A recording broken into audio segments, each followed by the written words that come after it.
En Colombia, un país históricamente desangrado por la corrupción y la violencia, surge cada cierto tiempo una figura que se erige como la encarnación de la redención. Sergio Fajardo, matemático convertido en político, ha logrado seducir a un sector de la clase media ilustrada y a ciertos círculos académicos con un relato atractivo, el del hombre honesto, alejado de las maquinarias tradicionales, que promete gobernar con datos, transparencia y una supuesta superioridad moral. Sin embargo, detrás de esta fachada de intelectualidad pulcra y neutralidad ética, se esconde un proyecto político vacío, cómplice de las estructuras que dice combatir. Este editorial no busca difamar, sino exponer, con evidencias históricas, por qué Fajardo es el símbolo perfecto de una ilusión peligrosa, la de creer que las buenas intenciones y los discursos bien articulados bastan para transformar un país.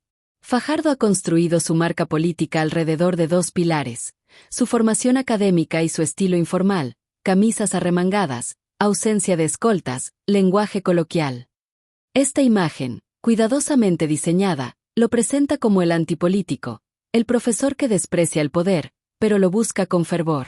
Sus seguidores repiten, llenos de convencimiento, que es el único limpio. Pero aquí radica la primera contradicción. ¿Qué ha enseñado realmente Fajardo? Como alcalde de Medellín, impulsó obras emblemáticas, parques biblioteca, orquestas sinfónicas, pero estas iniciativas, aunque valiosas, fueron parches estéticos en una ciudad donde el narcotráfico seguía controlando barrios enteros y la desigualdad se mantenía intacta. La reducción de homicidios durante su gestión, por ejemplo, coincidió con una tregua entre bandas, no con una política integral de seguridad. Como gobernador de Antioquia, su retórica de Antioquia la más educada chocó con la realidad. Masacres como la del Aro ocurrieron bajo su mandato, y la violencia rural persistió. Fajardo, el académico, nunca explicó por qué su gestión no logró desarticular las redes de paramilitarismo que aún operaban con complicidad local. Su verdadera lección no es la ética, sino el marketing, vender la idea de que la educación y la cultura pueden sustituir la justicia social. Los seguidores de Fajardo insisten en que él no se mancha las manos con la política tradicional.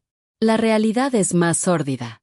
En 2018, para su campaña presidencial, Fajardo se alió con Cambio Radical, partido vinculado al escándalo de Odebrecht, sobornos por $30 millones.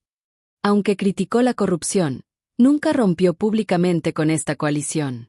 ¿Dónde quedó la pureza moral? En 2022, buscó el respaldo del Partido Liberal, una maquinaria con décadas de clientelismo y casos de parapolítica.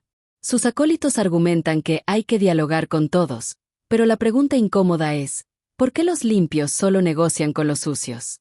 Fajardo no es un iluminado que trasciende el sistema, es un operador que usa su imagen de intelectual para blanquear alianzas con los mismos poderes que prometió erradicar.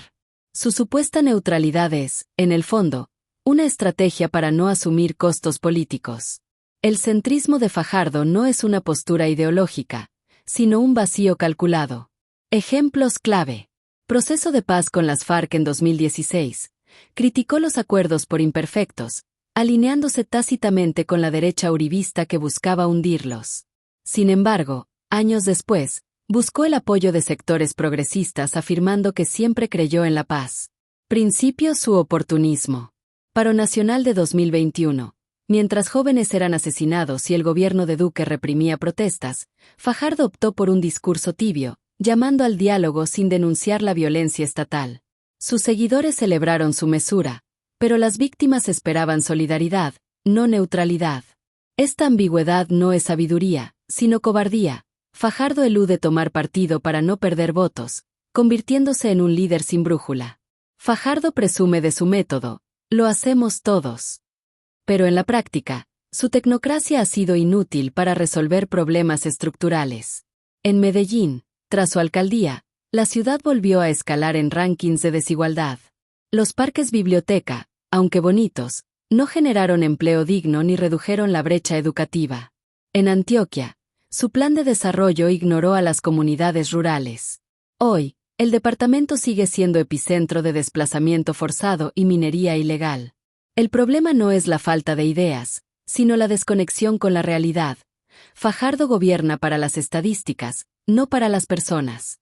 Sus adeptos repiten que es incorruptible, pero omiten detalles. En 2022, su campaña presidencial recibió financiación de empresarios vinculados a sectores cuestionados, como la minería en Antioquia. ¿Qué intereses protege realmente? La honestidad no es solo no robar, es transparencia. Y Fajardo, el profesor, ha sido opaco cuando conviene. Sergio Fajardo no es un mesías, sino un síntoma de la desesperación de un país que anhela héroes. Sus seguidores, bien intencionados pero ingenuos, confunden retórica con acción y estilo con sustancia. La verdad incómoda es que Fajardo representa lo peor de la política, un liderazgo que prioriza la imagen sobre los resultados, que negocia con corruptos mientras predica pureza, y que, en nombre de la moderación, perpetúa el statu quo. Quienes creen en él deberían preguntarse, ¿por qué, tras décadas en la política, su legado se reduce a obras físicas sin impacto social duradero? ¿Por qué sus alianzas siempre benefician a los mismos poderosos? ¿Por qué evade las preguntas incómodas tras un muro de academicismo?